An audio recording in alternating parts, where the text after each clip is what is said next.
अस्सलाम वालेकुम, मेरा नाम डॉक्टर नुमान अहमद है। मैं एक कंसल्टेंट साइकियाट्रिस्ट हूँ और मैं लाहौर में बतौर माहिर नफ्सियात प्रैक्टिस करता हूँ। आज की इस वीडियो में मैं डिप्रेशन के ट्रीटमेंट के बारे में बात करूँगा। जैसा कि इससे पिछली वीडियोस में मैंने डिप्रेशन, उसकी टाइप्स, उसकी अलामात, डिप्रेशन की इटियोलॉजी या क्या वजूहात हैं जिसकी वजह से डिप्रेशन होती है, इस पर तफसील से बात की है। आज मैं इस चीज़ के ऊपर बात करूँगा कि जब डिप्रेशन हो जाए तो उसका इलाज क्या है, ट्रीटमेंट क्या है उसका। अमूमन डिप्रेशन को हम तीन सब कैटेगरीज में या तीन हिस्सों में क्लासिफाई करते हैं, जो कि उनकी अलामात की शिद्दत की बेसिस पे किया जाता है, यानी कि माइल्ड डिप्रेशन, मॉडरेट डिप्रेशन या सीवियर डिप्रेशन। अमूमन माइल्ड डिप्रेशन एक ऐसी बीमारी है जिसके अंदर अलामात की शिद्दत बहुत कम होती है। उसकी वजह से कोई सिग्निफिकेंट सोशल या ऑक्यूपेशनल फंक्शनिंग पे या रोज़मर्रा की रूटीन पे कोई ख़ास फ़र्क नहीं पड़ रहा होता, इसलिए उसके इलाज साइकोलॉजिकल मैनेजमेंट से किया जाता है और बहुत हद तक साइकोलॉजिकल मैनेजमेंट से उसका ट्रीटमेंट कंप्लीट हो जाता है। साइकोलॉजिकल मैनेजमेंट को हम आम ज़बान में बातचीत के ज़रिए इलाज या ज़हनी मशकों के ज़रिए इलाज कहते हैं, जिसके अंदर कुछ रिलैक्सेशन एक्सरसाइजेज यानी कि ज़हनी मशकें बताई जाती हैं। कई दफ़ा जो सोचने की खामियां हैं जिनको कॉग्निटिव डिस्टॉर्शंस कहा जाता है, उसके ऊपर काम किया जाता है और बहुत हद तक जो डिप्रेशन की अपनी अलामात हैं उनको बगैर अद्वियात के कैसे कंट्रोल किया जाए उस चीज़ पर काम किया जाता है। लेकिन जब डिप्रेशन मॉडरेट या मॉडरेट से ज़्यादा शिद्दत की हो जाए, यानी सीवियर डिप्रेशन की तरफ चली जाए, तो उसके अंदर अद्वियात के बगैर इलाज उस तरह से मुमकिन नहीं है। और जितना अरसा पेशेंट डिप्रेशन के अंदर गुजारते रहते हैं, अलामात में शिद्दत आती रहती है और जितनी शिद्दत ज़्यादा होती जाएगी उतना ही इलाज का दौरानिया लंबा होता जाएगा और आखिरकार जो बीमारी है वो कई दफ़ा ट्रीटमेंट रेजिस्टेंट हो जाती है, यानी अद्वियात का या इलाज का असर कम हो जाता है बीमारी के ऊपर। डिप्रेशन की ट्रीटमेंट में इस्तेमाल की जाने वाली अद्वियात को आम ज़बान में हम एंटी डिप्रेसेंट्स कहते हैं। इन एंटी डिप्रेसेंट्स की बहुत सारी मुख्तलिफ टाइप्स हैं और डिप्रेशन की नौयत के हिसाब से, इंडिविजुअल करैक्टरिस्टिक्स के हिसाब से, एक्सपेंडिचर के हिसाब से या अफोर्डेबिलिटी के लिहाज से, फिर ये सब चीज़ें देख के उसके बाद डिप्रेशन के लिए एंटी डिप्रेसेंट प्रेस्क्राइब की जाती हैं। अमूमन जो एंटी डिप्रेसेंट्स आजकल बड़ी कॉमनली प्रेस्क्राइब की जाती हैं उनको SSRIs यानी सिलेक्टिव सेरोटोनिन रीअपटेक इनहिबिटर्स कहा जाता है। ये ऐसी अद्वियात हैं जो लेने में एक तो बहुत सेफ हैं, इनके साइड इफेक्ट प्रोफाइल बहुत कम है, बहुत ज़्यादा साइड इफेक्ट्स नहीं आते या शदीद नौयत के साइड इफेक्ट्स नहीं आते। और आजकल रिसर्च गाइडलाइंस या तहकीक ये कहती है कि डिप्रेशन की ट्रीटमेंट में सबसे बेहतरीन SSRIs ही हैं। इनमें एसिटालोप्राम, फ्लोक्सिटीन, सर्ट्रालीन, पेरोक्सिडीन, बहुत सी मुख्तलिफ अद्वियात शामिल हैं।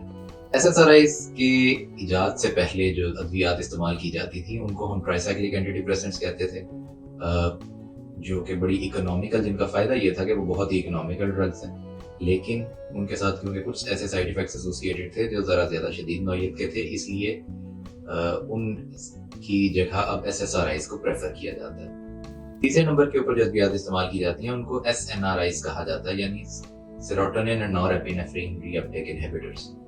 ये ऐसी अद्वियात हैं जो बॉडी के अंदर सेरोटोनिन और नॉरएपिनेफ्रिन दोनों की कमी को पूरा करती हैं और उसकी वजह से डिप्रेशन को ठीक करती हैं। एक बड़ा कॉमन सवाल ये पूछा जाता है कि डिप्रेशन के ट्रीटमेंट में अमूमन जो एंटी डिप्रेसेंट्स हैं वो कितने अरसे के लिए दी जाती हैं। इससे पहले ये जानना ज़रूरी है कि एंटी डिप्रेसेंट्स काम कैसे करती हैं। अमूमन जैसा कि मैंने पहले बताया कि डिप्रेशन के अंदर एक न्यूरोकेमिकल जिसको सेरोटोनिन कहा जाता है उसका इम्बैलेंस क्रिएट होता है, इसलिए ये जो अद्वियात हैं ये उसी सेरोटोनिन इम्बैलेंस को पूरा करती हैं, ठीक करती हैं और उसकी वजह से डिप्रेशन की अलामात बेहतर हो जाती हैं। एंटी डिप्रेसेंट्स या अद्वियात जो डिप्रेशन के इलाज में इस्तेमाल की जाती हैं अमूमन फ़ौरन असर नहीं करती, यानी अगर आज उनको लेना शुरू किया जाए तो उनका इफेक्ट 5 से 7 दिन के बाद या कई दफ़ा 2 हफ्ते के बाद आना शुरू होता है। आहिस्ता आहिस्ता उसका इफेक्ट बॉडी में आता है, उसके बाद तकरीबन 3 से 4 हफ्ते में इसका पीक इफेक्ट आता है और ये वो टाइम फ्रेम है जिसके अंदर अमूमन 40-50% या 60% इम्प्रूवमेंट एक्सपेक्टेड होती है, यानी कि आ जाती है।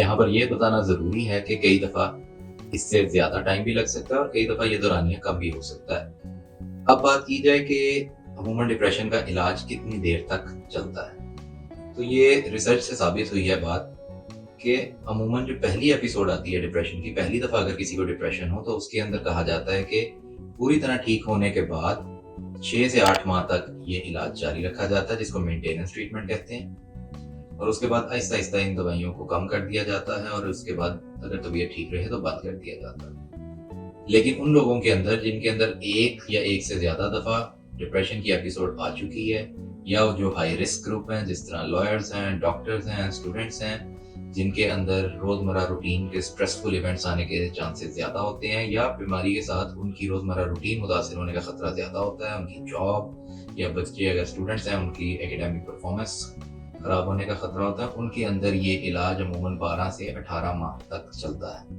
अब अगला सवाल अक्सर ये पूछा जाता है कि क्या डिप्रेशन का जब इलाज हो जाता है तो उसके बाद डिप्रेशन दोबारा कभी नहीं होती ज़िंदगी में? तो इसका जवाब है कि जब एक दफ़ा बीमारी आ गई है तो उसके आगे दोबारा आने के चांसेस पहले की निस्बत बढ़ जाते हैं, लेकिन ये ज़रूरी नहीं है कि हर किसी को दोबारा और बार-बार ये अलामात आएँ।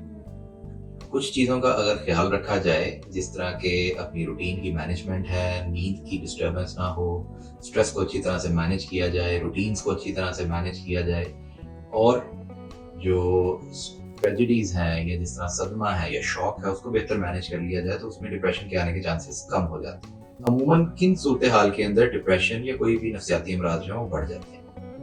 रिसर्च से ये बात साबित होती है कि ये 2 या 3 चीज़ें ऐसी हैं जिनके अंदर कोई भी साइकियाट्रिक इलनेसेस या स्पेशली मूड डिसऑर्डर्स के बढ़ने के चांसेस होते हैं। इनमें एक चीज़ है स्ट्रेस, यानी टेंशन और परेशानी का आना, किसी सदमे से गुजरना, रोज़मर्रा रूटीन के अंदर कोई तब्दीली आ जाना, जॉब का स्ट्रेस हो जाना, घरेलू हालात में स्ट्रेस आना, ये चीज़ें शामिल हैं। दूसरे नंबर के ऊपर कई दफ़ा मौसम की तब्दीली की वजह से भी डिप्रेशन या मूड डिसऑर्डर्स बढ़ जाते हैं। यानी मौसम अगर गर्मी से सर्दी की तरफ जा रहा है या सर्दी से गर्मी की तरफ जा रहा है तो उसकी वजह से डिप्रेसिव डिसऑर्डर या मूड डिसऑर्डर बढ़ सकते हैं। तीसरी चीज़ नशावर चीज़ों का इस्तेमाल। कोई भी सब्सटेंस यूज़ या कोई भी नशावर चीज़ का इस्तेमाल करने से नफ्सियाती अमराज या डिप्रेशन या मूड डिसऑर्डर्स या साइकोटिक डिसऑर्डर्स बढ़ जाते हैं। उनके चांसेस बाकी लोगों से कई गुना ज़्यादा हो जाते हैं। आखिर में मैं बात करना चाहूँगा कि क्या वो चीज़ें हैं जिनको प्रिवेंटिव मेजर्स हैं जिनको लेकर मूड डिसऑर्डर्स या डिप्रेशन को कम करने के चांसेस बढ़ाए जा सकते हैं।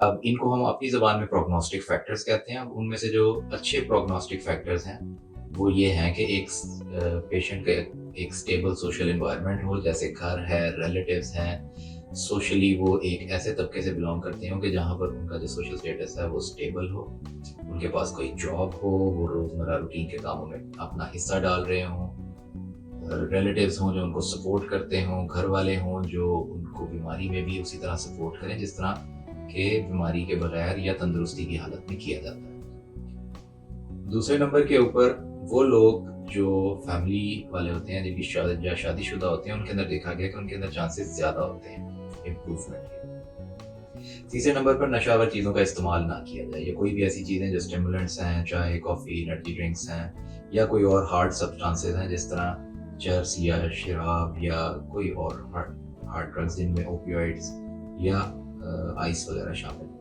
एक आखिरी बात जो अमूमन हम क्लिनिक्स में अपने पेशेंट्स को भी और उनके रिलेटिव्स को भी या अटेंडेंट्स को भी बताते हैं वो ये है कि बीमारी आने के जितना जल्द से जल्द इलाज शुरू हो जाएगा या जितना अर्ली इलाज शुरू हो जाएगा उतना ही इलाज का दौरानिया कम हो जाएगा और उतना ही बीमारी में इलाज से फाका होने के चांसेस बढ़ जाते हैं।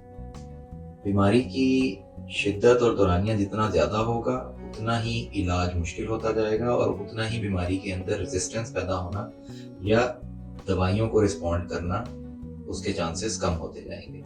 तो इसलिए अगर किसी को भी आपके गिरदोनवा में, रिलेटिव्स में डिप्रेशन है या इस तरह की कोई भी अलामात आती हैं तो फ़ौरन उनको किसी साइकियाट्रिस्ट से चेक करवाएं ताकि तफसील से मुआयना करके डायग्नोसिस करके उनका इलाज शुरू किया जा सके ताकि आगे चलकर बेहतरी आने के चांसेस ज़्यादा रहें। मैं उम्मीद करता हूँ कि ये वीडियो आपको पसंद आएगी।